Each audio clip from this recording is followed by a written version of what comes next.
Hi guys, let's discuss current affairs and today's first questions on a research paper published by the Reserve Bank of India. This research paper is titled Privatization of Public Sector Banks, an Alternate Perspective. Now, what's the alternate perspective? But before knowing the alternate perspective, we need to know what's the government's perspective, because this was provided by economists, by experts. So the government of India has been quite aggressive in going for privatization of a lot of government entities. They have privatized, Air India recently. Privatization is different from disinvestment. Disinvestment is about sale of government shareholding without transfer of management control. So let me repeat. Disinvestment is sale of government shareholding in public sector enterprises without transfer of management control. So the government might sell, let's say, 5% shares in X company, a public sector entity, but it would not transfer management control to a private company.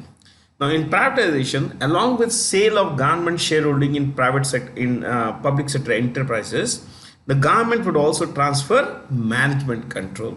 So, in the case of Air India, the government not only sold its shares but also transferred management control to the buying party. That's the Tata Group in this case. So,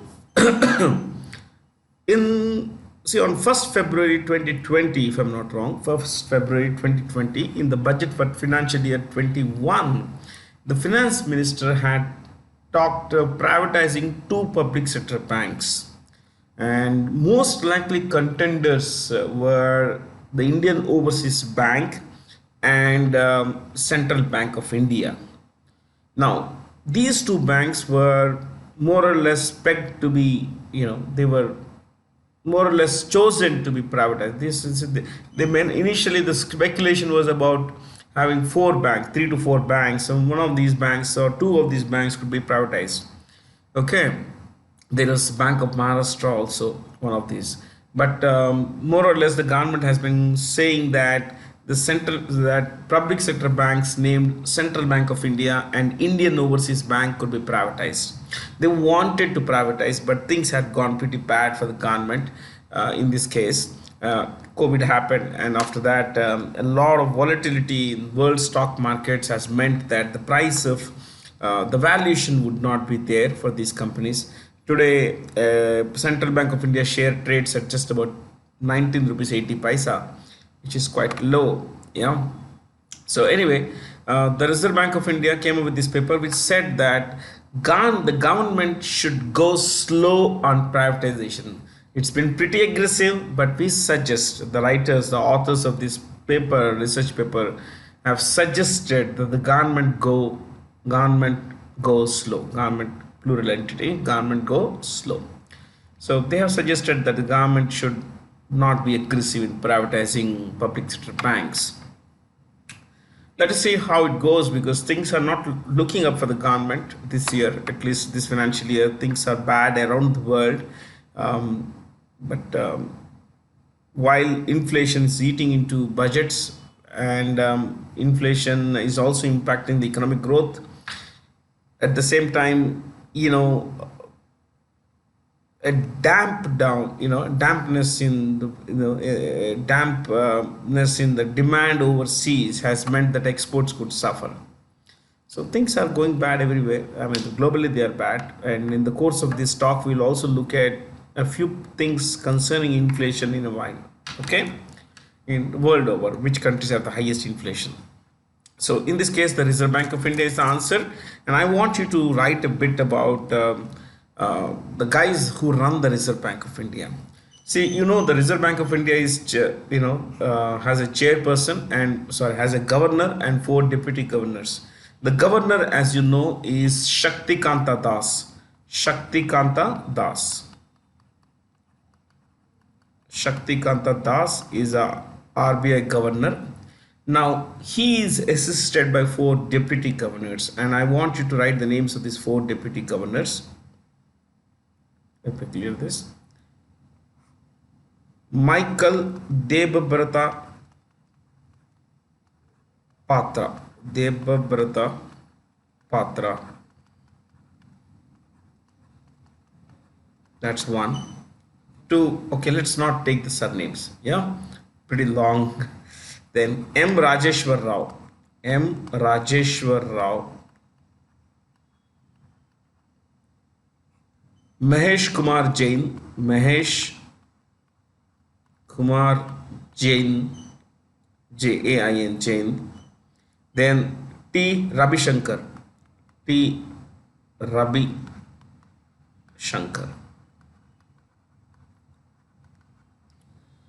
Okay, so these are the four deputy governors of the RBI, the Reserve Bank of India. What about the choices? You know, the Ministry of Finance is run by Nirmala Sitharaman. Um, Mrs. Sitharaman also holds another ministry, the Ministry of Corporate Affairs. So she holds two important ministries, the Ministry of Finance and the Ministry of Corporate Affairs. Okay, next, let's look at the choices here. The Confederation of Indian Industry, CII, is the Confederation of Indian Industry.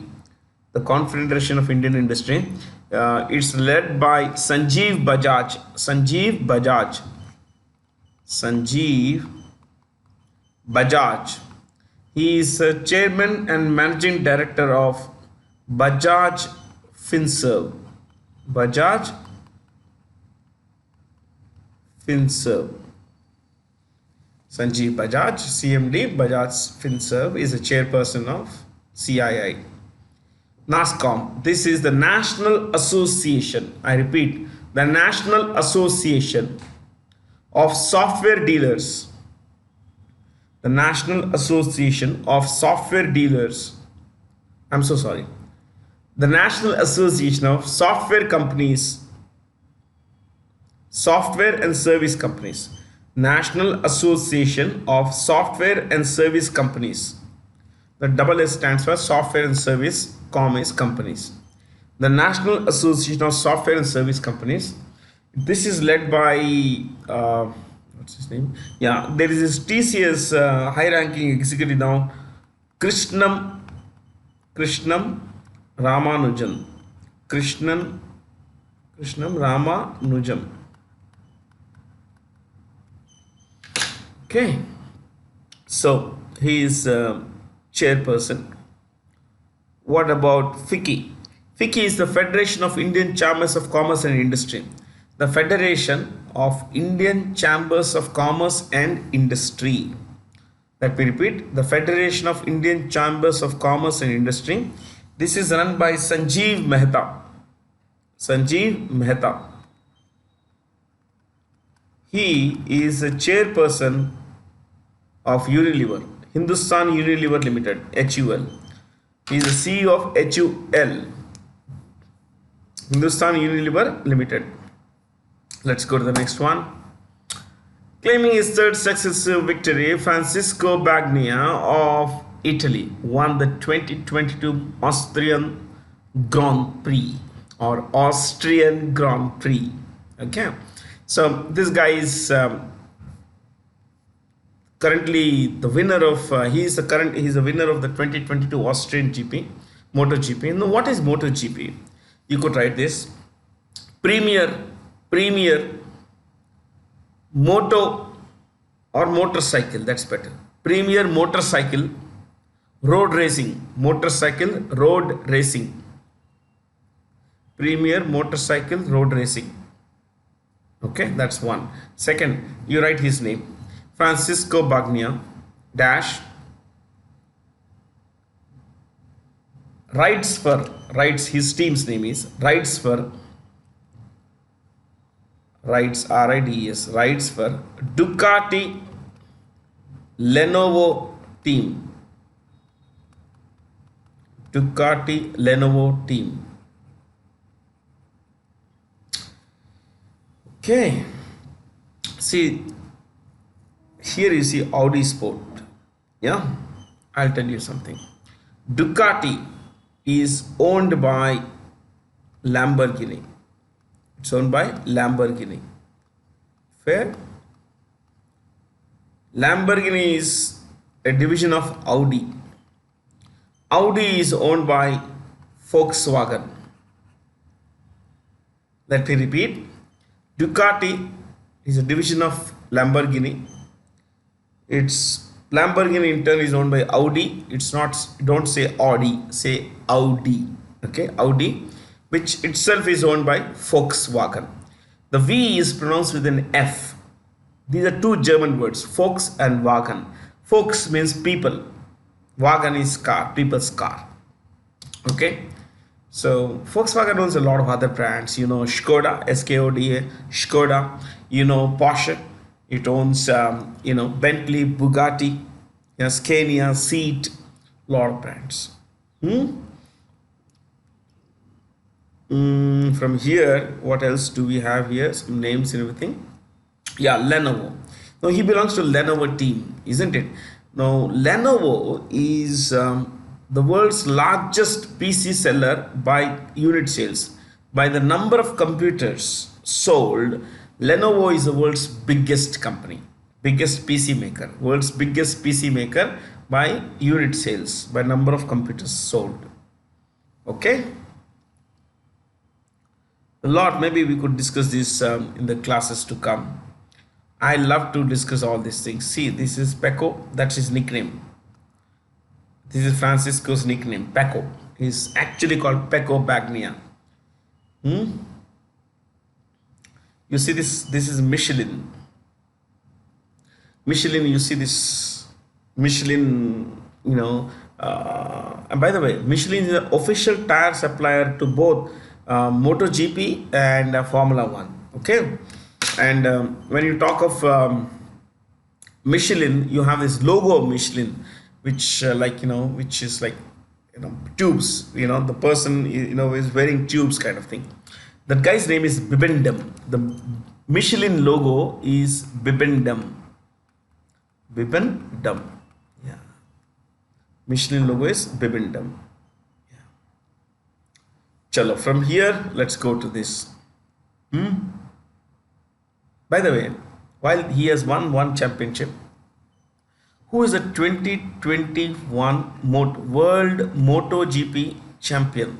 You could write this. World MotoGP champion. His name is Fabio Quartararo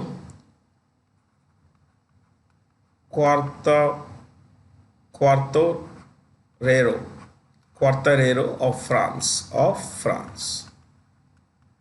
He is a current world champion, defending world champion Fabio.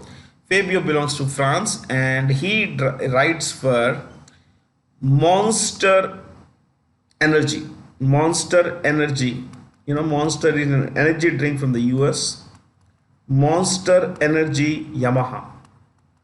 So his vehicle is an Yamaha. His motorcycle is in Yamaha. Chalo. Which the following is true for microfinance institutions? All of them. What are they? Microfinance institutions or MFIs cater to low-income customers. Customers who would be classified as economically weaker sections, as belonging to the economically weaker sections. They are economically, financially vulnerable. Okay, normally they wouldn't be able to access loans from organized sector like banks, other financial sector. If they would go to a money lender would be usurious, that is would charge very high rate of interest, somewhere around over 30-35%. So what MFIs do is that if people are desperately poor or someone who's poor, they can approach MFIs. Okay, an MFI, it would lend money, but yes, at a high rate of interest. How high could they get? To 25%, up to 25%. Now why so high? Because there is no security involved and there is a lot of risk involved in lending money to someone who does not have a stable source of income. Okay, so the rate of interest is high. When the rate of interest is high, people are also incentivized to pay back. Okay, pay as early as possible. And you see, this is all things. So you could write MFIs usually lend to economically weaker sections, lend loans of usually less than 1 lakh rupees, of usually less than 1 lakh rupees. So these are called micro loans, chote loans, sometimes 5,000, some 10,000, 7,000, 15.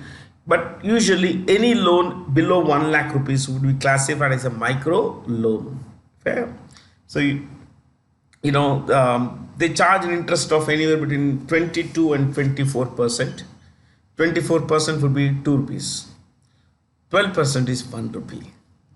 12% is 1 rupee. So obviously if you have, if you say 25%, 4% interest, yeah, sorry, 3% interest, 3% is usually 25 by, 25 paise. Okay. Yeah. So you have some MFIs, like you have Spandana, you have Fusion, you have Annapurna microfinance institutions. Now, some of these financial institutions have done quite well. They have been pretty transparent, pretty ethical. Yeah. So they have been promoted to run their own banks. Like you have Equitas Small Finance Bank. Equitas, Equitas. Equitas Small Finance Bank is one. Then you have this Bandhan Bank. Bandhan Bank started life as a microfinancial institution. Okay. Its promoter Chandrakumar Ghosh, was ethical in his dealings with people, with his borrowers and all. So because of the track record and everything, he has been promoted to a bank. So it's doing quite well now.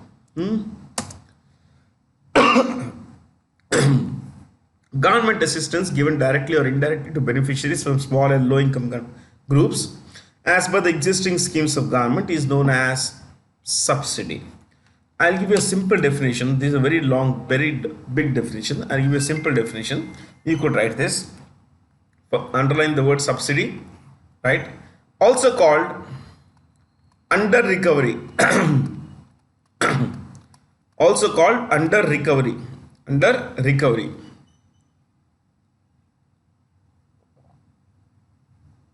Second point. Difference between a high cost price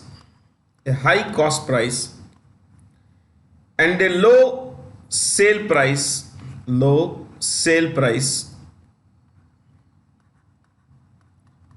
Okay, so cost price is high, sale price is low.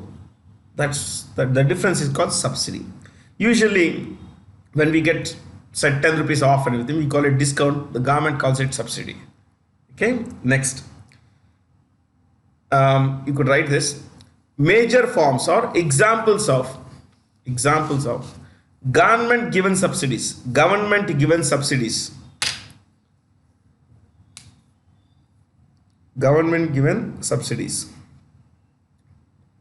Dash education. Elementary school education, you have college education, university education, everything is free in India. As long as they are government given, they're all free. Universities and schools still charge a lower amount, much lower amount than an affiliated college or some private college would charge. Okay. So you have education, healthcare, hospitals. See, technically, government hospital should be able to provide you everything at a minimal cost or free of charge. Next, third one, food, fuel, FUEL, fuel, and fertilizer,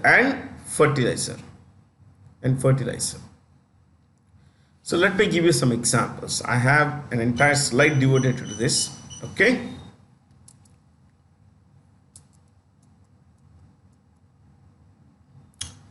So look at this. In the budget for this financial year, for the current financial year, the budget was presented on 1st February 2022. In that, the finance minister had categorized fertilizer, food and petroleum or fuel. She had said that this is the amount we are going to lose on account of this head. Like for example, The government says that we are likely to incur a food subsidy of 2,06,000 crore rupees. What does this mean? How is subsidy given? See, let's say your teacher Bharat Jain, yeah, is a poor person. I go to the ration shop, buy 1 kg of rice at 2 rupees.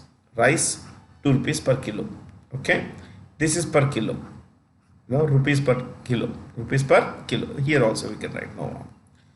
Now wheat, this is for rice. Let's make it rice and let's make it wheat here.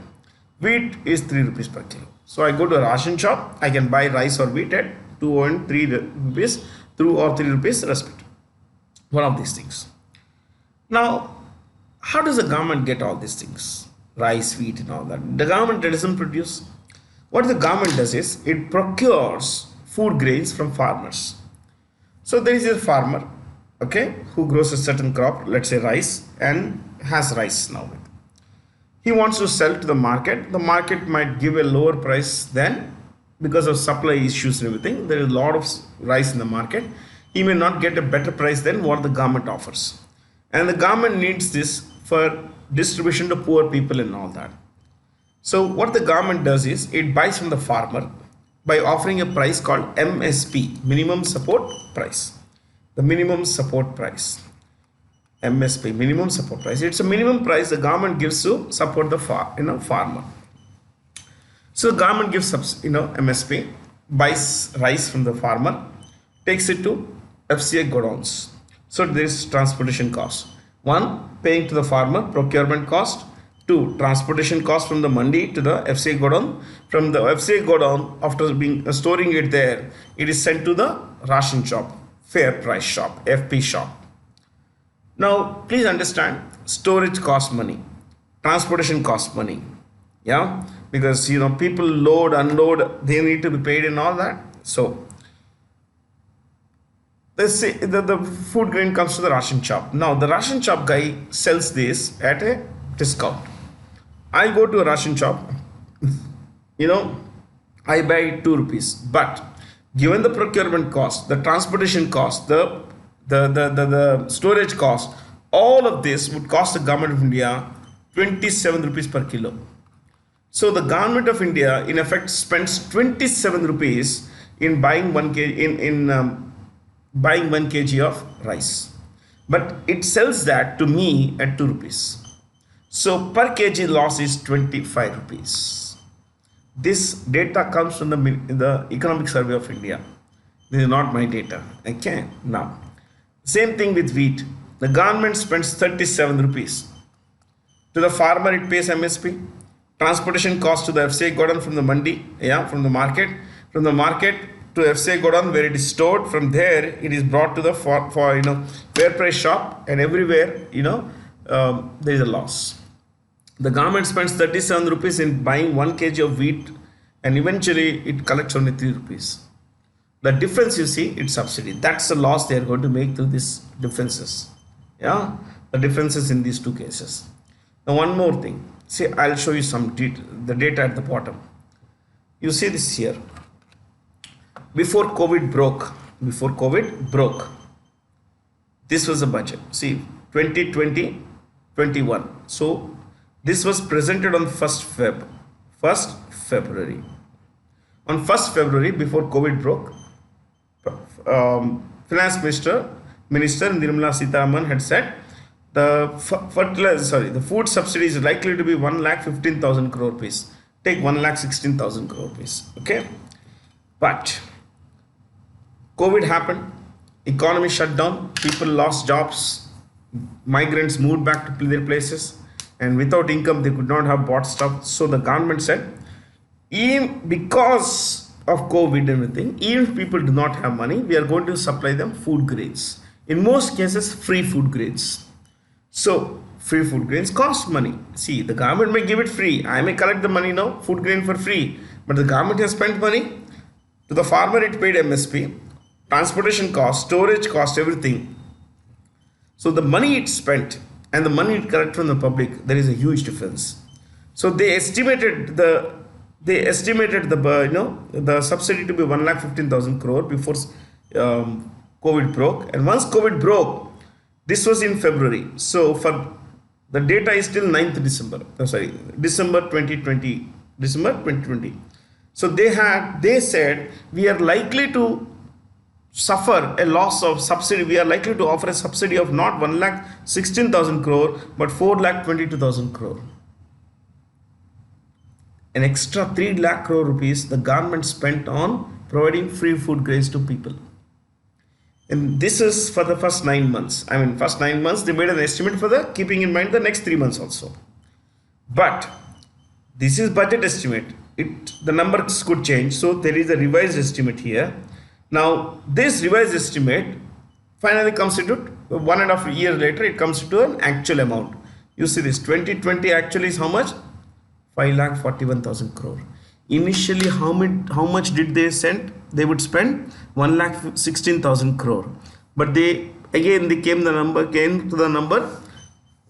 We are likely to spend 4,22,000 crore rupees. But eventually they ended up spending an extra 4 lakh crore rupees. So the government suffered a loss of 4 lakh crore only on food account, subsidized food. So if you believe that the government doesn't do much for the poor of this country, think again. Okay, on just one account, it suffered a loss of 4 lakh crore rupees. Okay, apart from this, you look at other subsidies. Fertilizer subsidy. How does fertilizer come? Fertilizer is sold to farmers by state government and by government entities. They're called, trading entities, TE, central or state government. Okay, so trading entities and what we say, private sector companies sell urea, NPK, basic fertilizer, pesticide, all that stuff to farmers like me. Let's say, okay, I'm a farmer. Now, usually the subsidy given is between 80 and 90%. Yes, you heard it right. If a bag of urea had cost the producer 1,000 rupees, the government might say, hello, Mr. Private Company, you sell it to the farmer who will come to your, shop. Poor farmer Bharat will come to your shop. You sell at, 150 rupees. You sell at 150 rupees. What's the actual cost price for the fertilizer company? 1,000 rupees. But at what price is it being sold? 150 rupees. The difference is subsidy. But who will give the subsidy? The government will give the subsidy directly to the fertilizer company. That's how it works. Directly to the fertilizer company. Okay. So this is how they are going to lose money. So initially they said we are likely to spend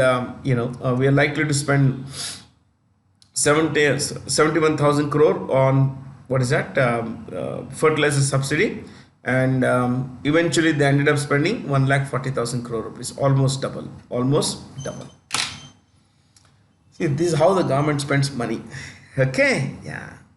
You look at university education, it's damn cheap, pretty inexpensive. You look at school education, it's zero fee or pretty minimal fee. If someone can't pay, it's okay. Yeah, so the government loses a lot of money through subsidies, lot of money. Okay, maybe we could discuss this in the classes to come, a little more about each of this. Chalo. I hope the data helped you. Luxury supercar maker McLaren Automotive recently announced its foray into the Indian market. McLaren is based in the United Kingdom. You want to be specific where in the UK?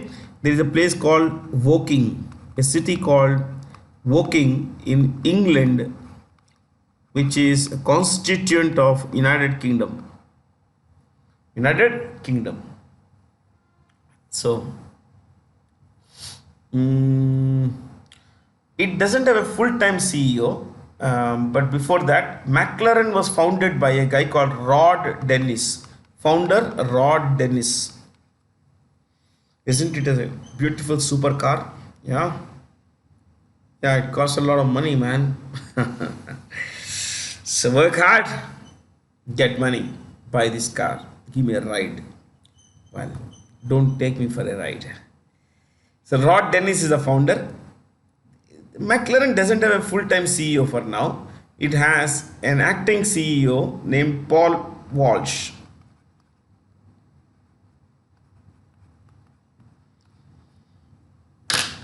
Paul Walsh. I think that should be fine. Yeah. Chalo. Raj Kiran Rai is the new managing director of NBFIT. So what is this? Please write NBFIT. Write the short name first.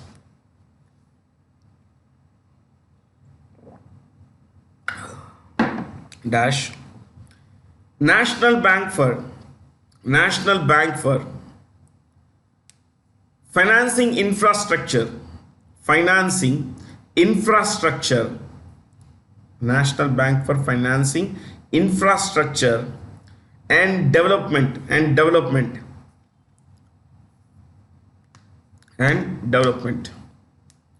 Next. Set up with a capital of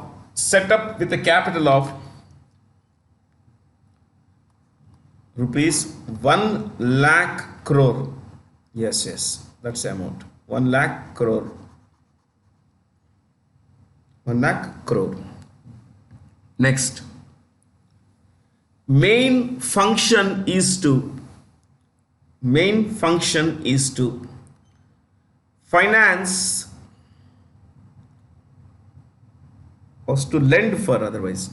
Main function is to finance infrastructure activity.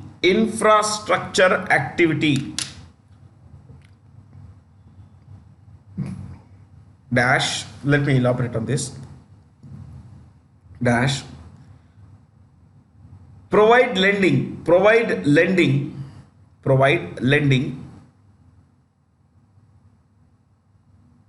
or you could write provide long-term lending. Lending means finance. Provide long-term lending for such infrastructure projects,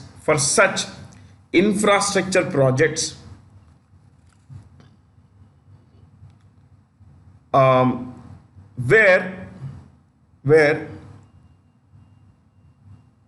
risks involved, risks involved are beyond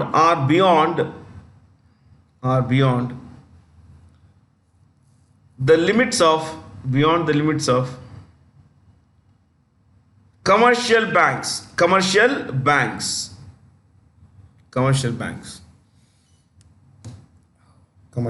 So let's say you want to start something, or some company comes up with an idea that we want to build this expressway.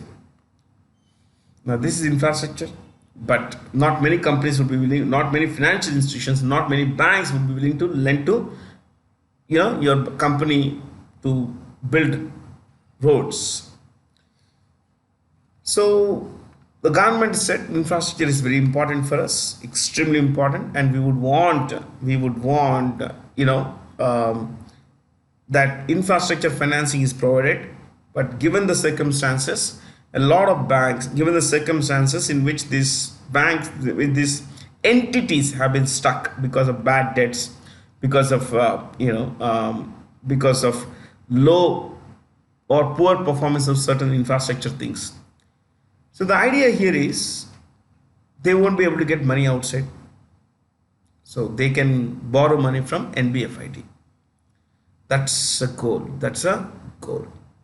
So to a large extent, it can take care of a lot of finance issues. We need to know about two. Last class we learnt about 1 and 4 here, or rather separately. Okay. Exim Bank. The Exim Bank is Export Import Bank, and the MD is Harsha Bangari.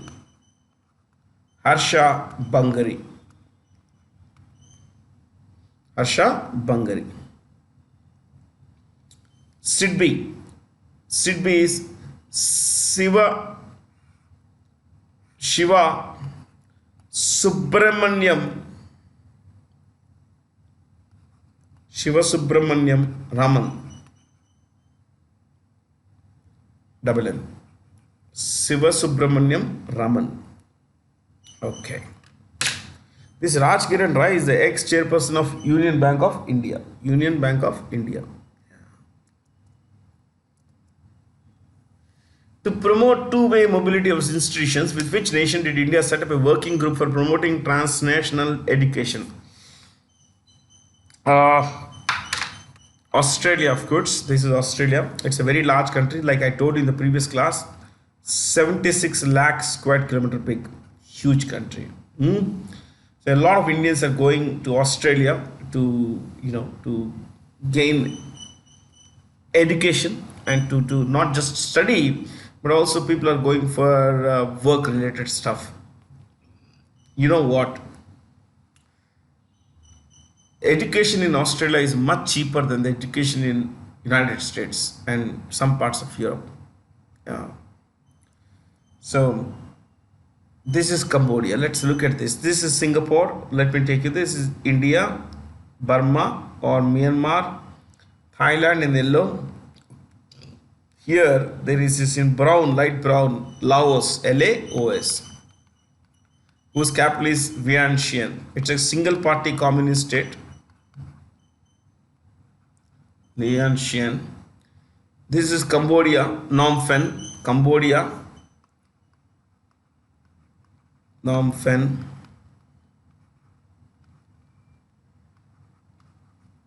Phnom Penh. Then we have Singapore. This is Thailand. Okay. And this is Malaysia. These two greens here. At the tip of the Malaysian peninsula, you find Singapore. Philippines. This is the country of Philippines, my friends. This is the country of Philippines. It's the first country in the world to buy BrahMos missiles from India. I think it's the first country. First country.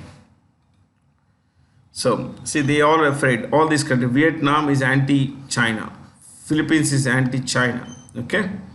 So, Indonesia is anti-China. Malaysia is in divided minds, of course. Cambodia is pro-China for the simple reason that the government of Cambodia is run by a man called Hun Sen, Hun, Hun Sen, and the guy has been ruling this country for the last 30 years with an iron fist. An iron fist. So dictators are always in the good books of China. Okay, yeah. If you want capitals, just capitals. In the last class we learned about Philippines. So here again to repeat and recall, Manila. Indonesia. You could write a couple of things about Indonesia. I'll just tell you. Current capital Jakarta. Current capital Jakarta. Current capital Jakarta. Underline that, you write, pull a down arrow. Now moving to. They are moving the capital because of overcrowding, because of extensive population growth. Jakarta, this is Jakarta. It's sinking. The city is sinking. Yes. So the government is now building a new capital, moving to the new capital, moving to a new capital. Here it's not mentioned. Right. It is Nusantara. Okay, let me write it here. Nusantara. Okay. Yeah. Nusantara. That will be the new capital of Indonesia. Chalo.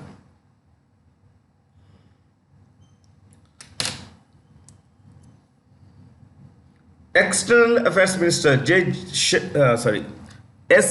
that is Subramaniam Jaishankar inaugurated the Indian embassy in Asuncion, the capital of Paraguay. This is Asuncion.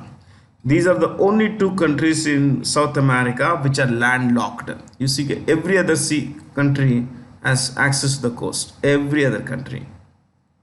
Okay, yeah. Why don't you write about those countries that we did not write about in the previous class? Now we'll write this. Paraguay, capital Asuncion, so Paraguay, Asuncion. The president is a guy called Mario Benitez.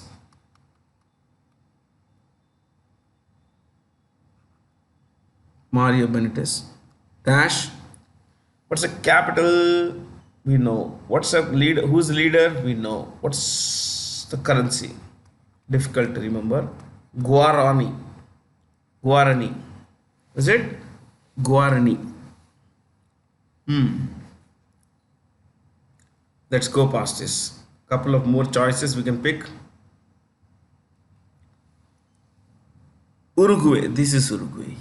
Yeah, the capital is Montevideo. It's mentioned. Montevideo. Okay, let me write anyway.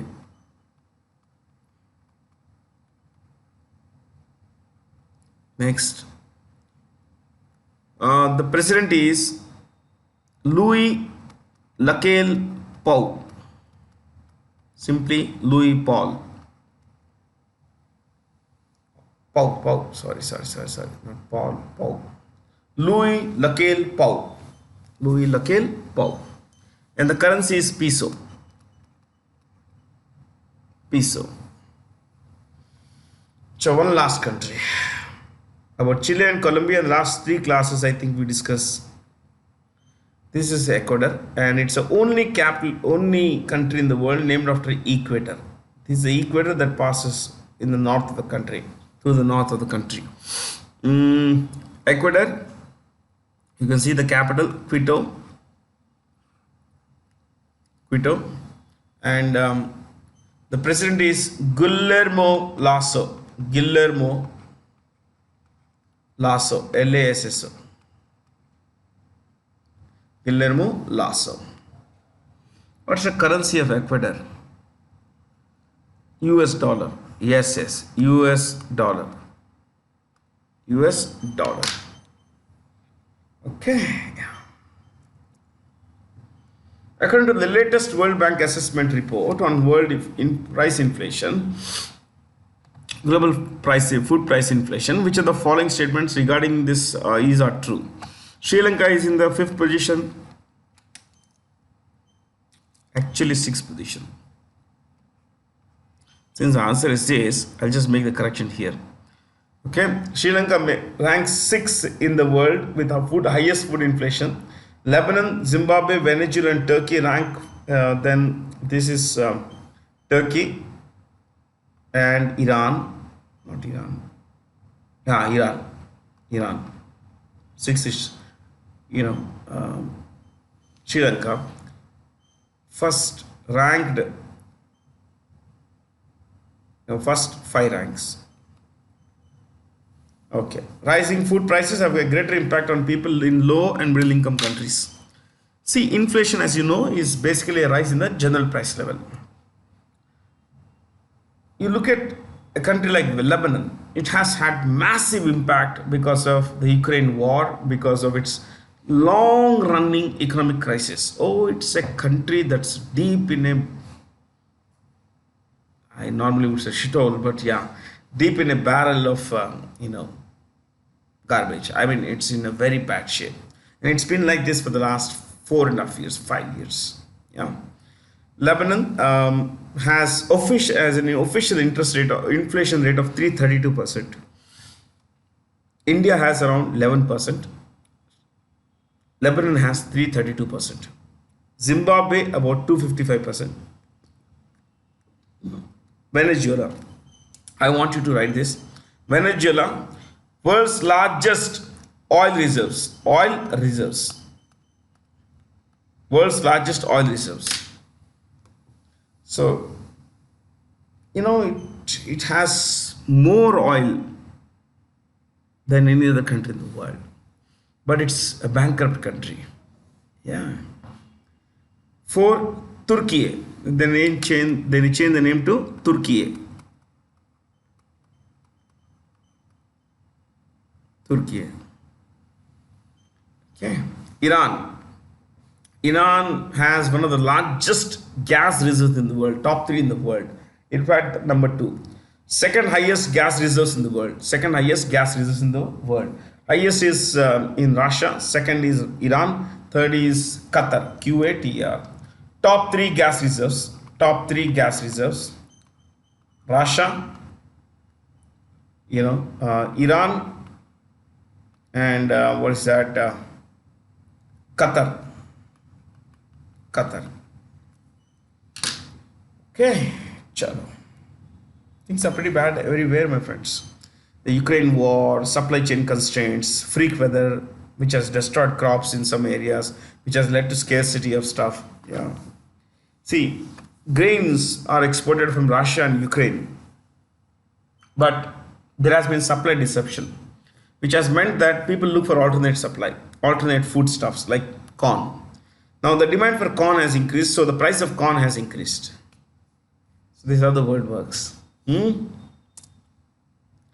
are the following persons won the 28th Abu Dhabi Masters Chess Championship? This is Arjun Erigasi. Okay, so I'll give you the names of the top three Indian players in the world. Top three Indians in world 50, world 25, you could say. 12th, world rank 12, Vishy Anand.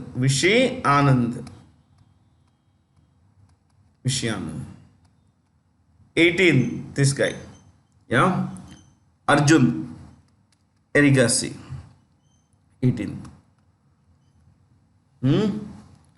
Then 24th, what's his name here? Yeah, 24, Gukesh Dammaraju.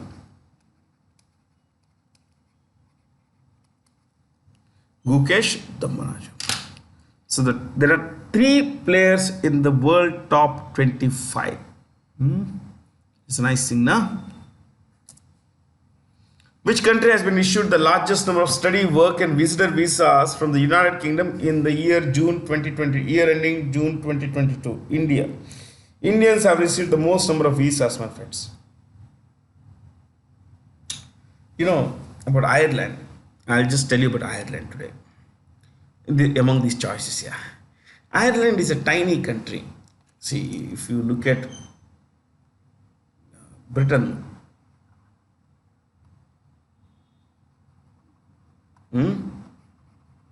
this is Britain. Then there is this Ireland. Now, Ireland has two components. One is Northern Ireland. This is called Republic of Ireland. This is Wales, Scotland, England. Yeah, this is all UK, United Kingdom, Ipura. You know, the Republic of Ireland, this one, is run from a place called Dublin. That's the capital. Dublin is the capital. Okay, Dublin capital. It has a prime minister, but the prime minister's office is called Taoiseach. Who's the prime minister or Taoiseach? AEL. See, in this case, it is A that comes first and then E. Usually EA. Yeah. So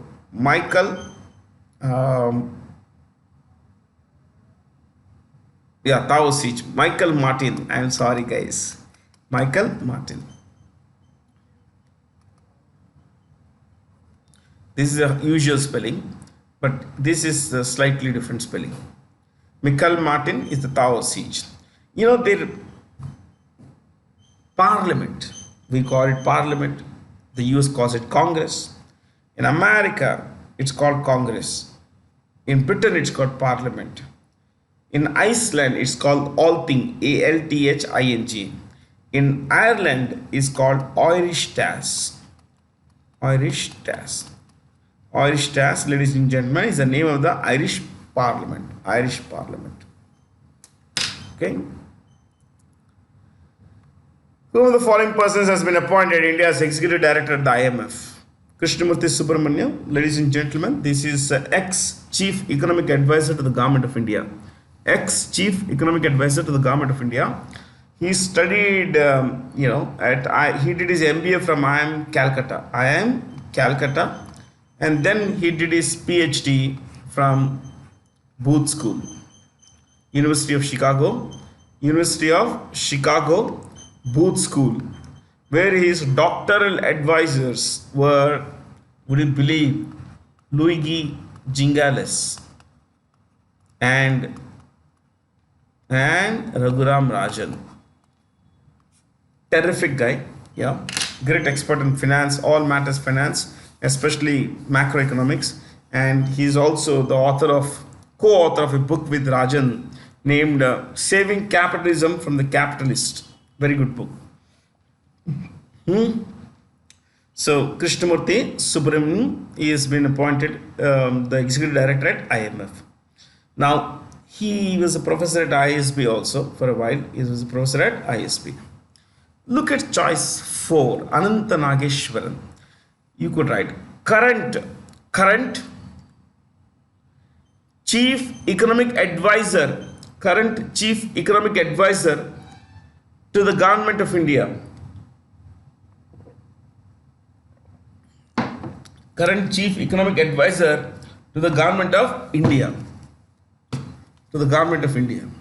So he succeeded Krishnamurthy Subramaniam. And Ananta Nageshwaran is an MBA from IIM Ahmedabad. Then he did his PhD at the University of Massachusetts. Yes, these are all highly qualified, highly educated people. Okay.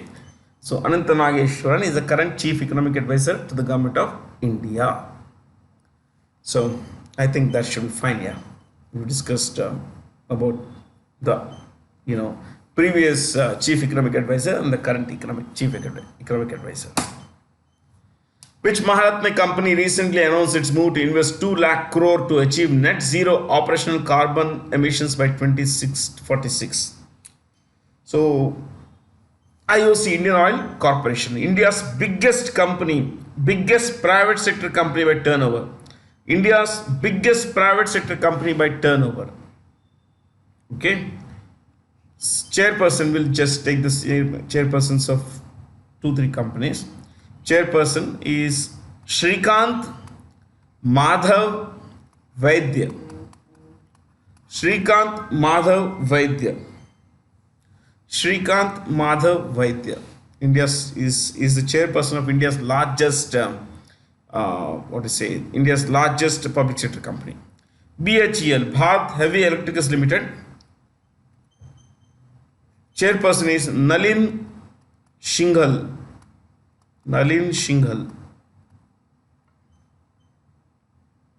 ONGC, Oil and Natural Gas Corporation, India's most profitable public sector company. You could write this. India's most profitable public sector company.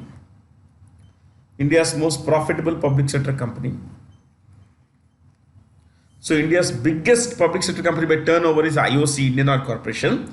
But the most profitable public sector company is ONGC, Oil and Natural Gas Corporation. Its chairperson is Subhash Kumar.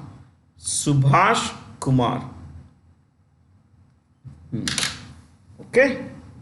Chalo. Hey, by the way, why don't we learn about Maharatna? Since Maharatna is mentioned here. Right, Maharatna. Underline this. Right, first point. Subheading, eligibility. So when does a public sector company become a Maharatna? Right, eligibility, underline that. First point. Average annual turnover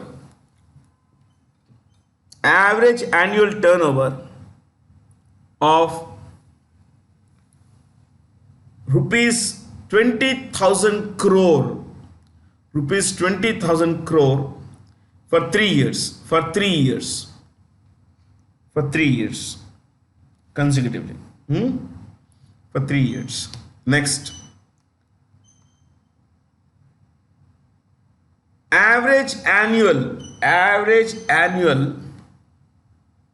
net worth of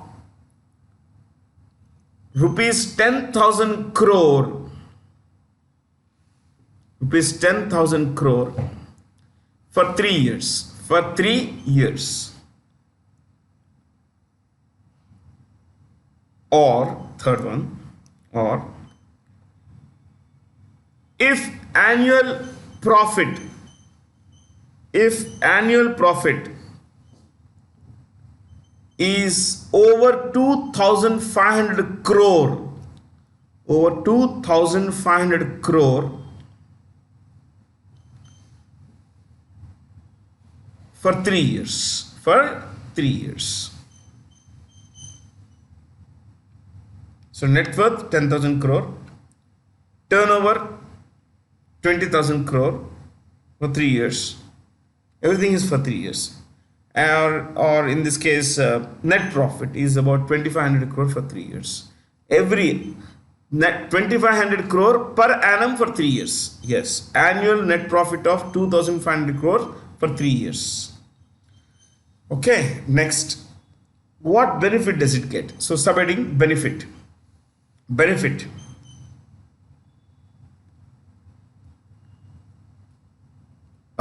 Free to decide on investments up to 10% of their net profit,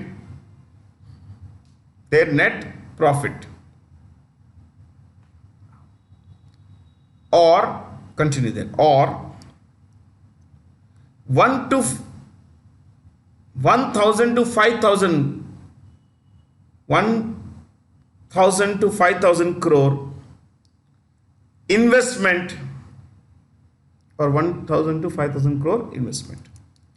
So this benefit, they don't have to take the approval of the government of India. Otherwise, they would have had to take approval. Once a Maharatna, you don't have to take approval. How many Maharatnas are there? There are 11 Maharatnas. 5 are mentioned here. So you could write this 5. Then write 6. Power Corporation of India. Power Corporation of India. Sorry, what is it? Power Grid Corporation of India, not Power Grid. Power Grid Corporation of India. Power Grid Corporation. Next, Power Finance Corporation of India. Power Finance Corporation of India.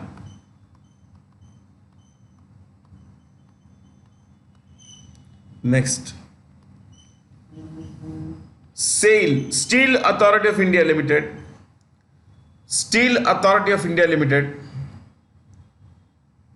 Next, National Thermal Power Corporation. Yes, National Thermal Power Corporation. Next, BPCL, Bharat Petroleum Corporation Limited. Bharat Petroleum Corporation Limited. Next, Hindustan Petroleum Corporation Limited. Hindustan Petroleum Corporation Limited. Okay. Oh, we have the entire list here. This is nice actually. Fair. Chalo. Name Thailand's Prime Minister who was recently suspended from office by its constitutional court. Prayut Chan-o-cha. Prayut Chan-o-cha has been in power since 2014. He grabbed power after throwing out the elected Prime Minister Thaksin Shinawatra in a military coup, coup. Now, in Thailand, the constitution says that no person can serve as Prime Minister for more than 8 years, consecutive or otherwise. In fact, not more than 8 years can anyone be a Prime Minister of the country. Prayut became Prime Minister in 2014. Now it's 2022. So technically it's more than 8 years. More than 8 years. So he has been suspended for pending an investigation into whether he had exceeded the term, basically. Okay. Thaksin Shinawatra is the ex-prime minister. He's also the richest person in Thailand. Yingluck, his sister. What about Tsai Ing-wen? President of Taiwan. President of Taiwan. Joko Widodo, President of Indonesia. President of Indonesia. Okay. Just to give you some dope. Thailand's king, current king is Maha Vajira Longkorn. Maha Vajira Longkorn. That's the name of the king of Thailand. Okay. And the currency of Thailand is Baht. B-A-H-T. Baht. Under the Bharatmala Pariyojana, an agreement was signed for the swift development of modern multimodal logistics park, which of the following institutions is a party to this agreement? All of them. So what is a Bharatmala Pariyojana? You can see the road there, road to prosperity. You could say, you could write this. Aim is to Bharatmala dash aim is to build 84,000 kilometers of roadways, 84,000 kilometers of roadways at a cost of 10.6 lakh crore, 10.6 lakh crore, 10.6 lakh crore. Okay, dash, continue the dash. Most roads would be 4 or 6 lane expressways. Dash. Idea is to connect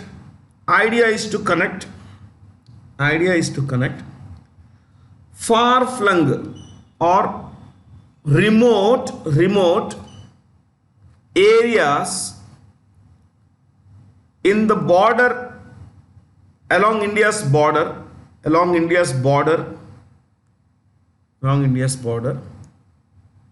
with 550 district headquarters. 550 district headquarters.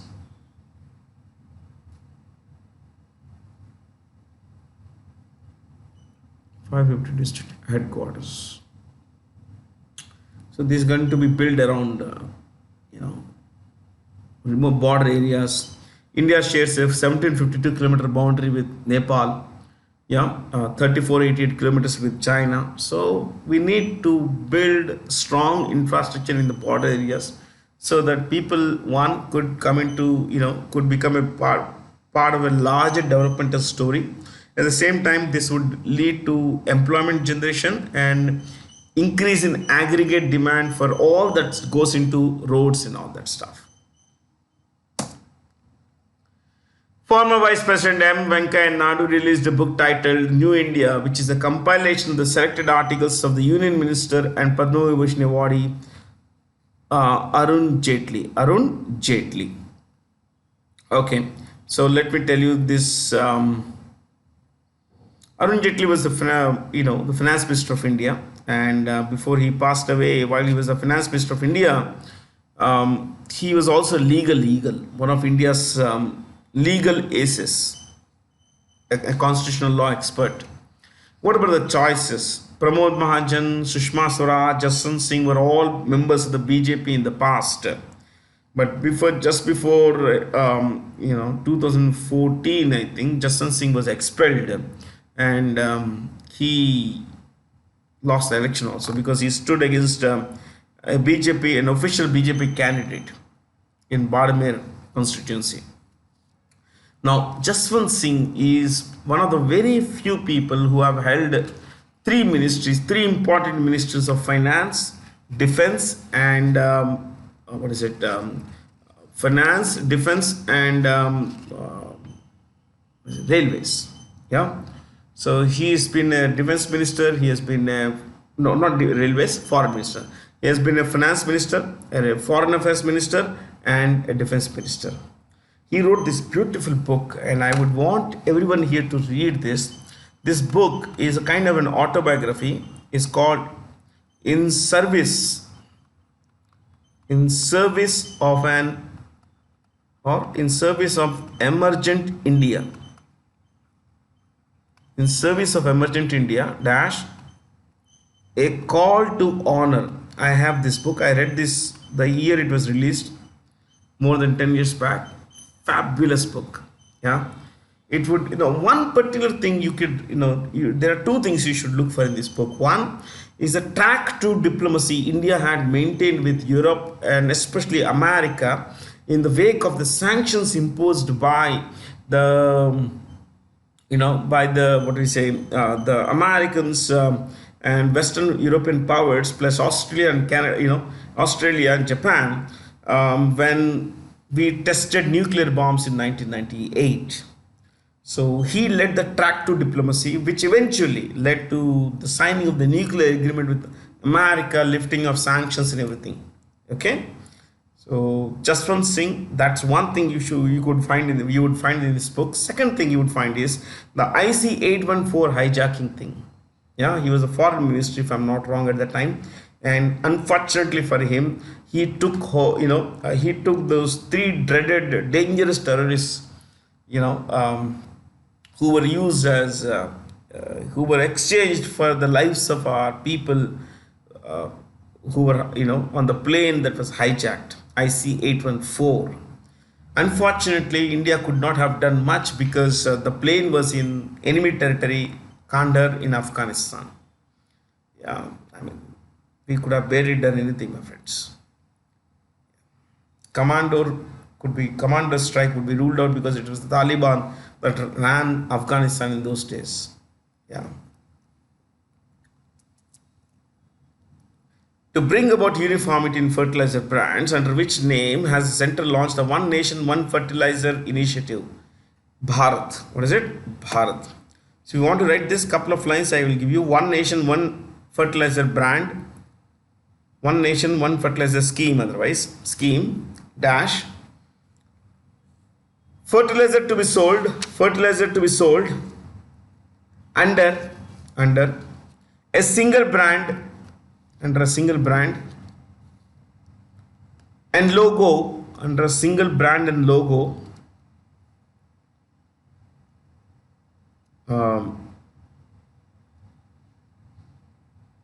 okay, under single brand and logo, dash, Prime Minister or Pradhan Mantri, Pradhan Mantri Bharatiya Jan, what is it? Urva Varak. Okay, I don't know how to pronounce it, honestly, man. Yeah. Urva Varak Yojana. Okay.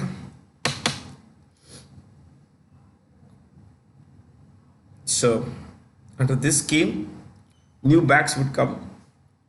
2/3 of the bag would have the logo and this particular name. Okay, Bharat kind of thing. The government wants people to know that it is holding the burden, it's weighing the burden of supplying subsidized fertilizer. Not just this, there are other reasons as well. Okay, I would not, there's not enough time to discuss this, but remember one thing, it is fertilizer subsidy is eating into, the fiscal budget of the government of India. But given that most farmers in India, 98% of India's farmers are small and marginal farmers holding less than 2 hectares of land, 98%, which effectively means that our farmers are poor.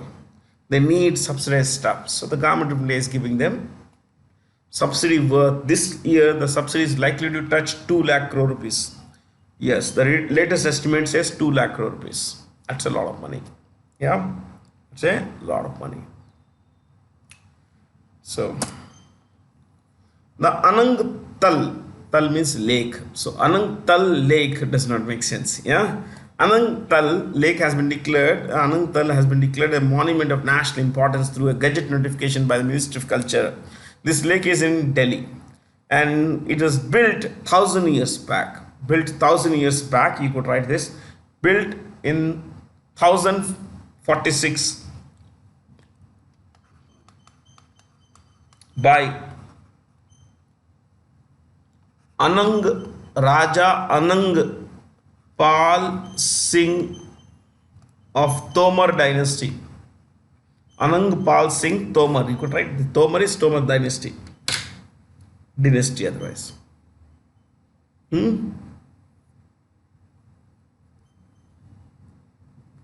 The Minister of Culture is, if I'm not wrong, what's his name?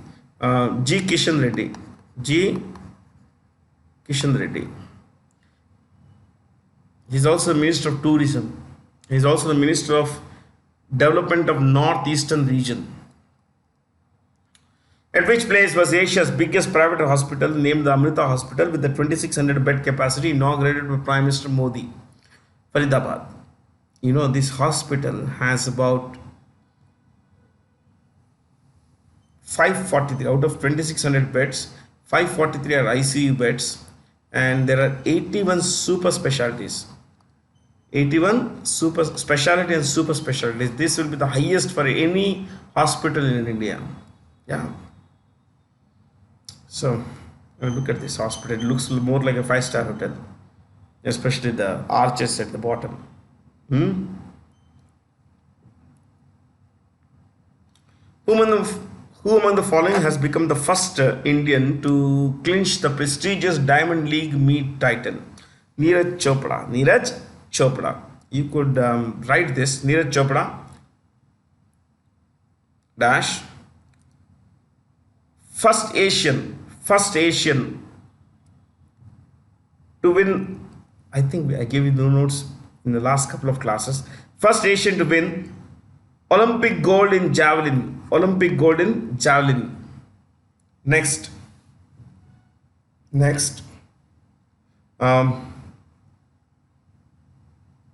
Gold at, it's not exactly gold, it's finishing number 1. Anyway, gold at Diamond League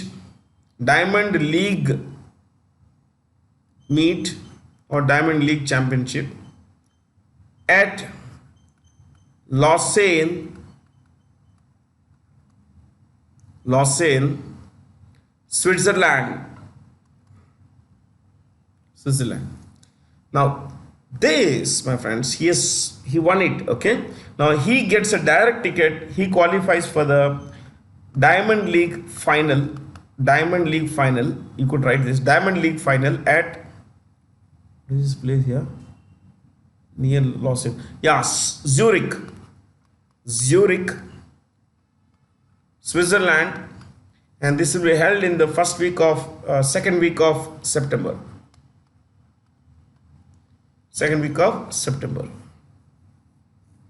And he also, because he's won the championship, he also gets a direct ticket, qualified directly for 2023 World Athletics Championship at Budapest.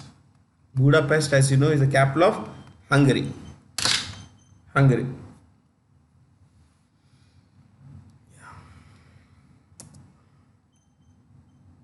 Justice Umesh Lalit took oath as the 49th Chief Justice of India. Now, the Supreme Court of India, SC, was established in 1937 as the Federal Court. When it was established, it was called the Federal Court. Federal Court became Supreme Court in 1950. Okay, 1950. Now, you please know one thing, that It has 30, the Supreme Court of India has 34 judges. 34 is the maximum capacity, which includes 33 judges plus one CGI. One CJI. One CGI. And what is the motto of the Supreme Court of India? You could write this. This is Sanskrit, so I'm not really certain how to pronounce this. Yato Dharmastato Jaya. Dharmastato Jaya. Which means where there is righteousness, and dharma, where there is dharma and righteousness, comma, there is victory. There is victory. जहाँ धर्म है वहीं जीत है. Where there is dharma, there is victory. Okay. Justice Uday, CGI Uday Lalit, did not come directly from any high court. He was a senior advocate, a senior counsel, who was directly appointed to the Supreme Court of India. Yes, from an advocate directly to the Supreme Court of India. There are only 6 persons who have been directly elevated to the Supreme Court of India. He was the 6th. Yeah. That's about it. Thank you for being here. Have a lot of fun. Thank you so much. And stay curious.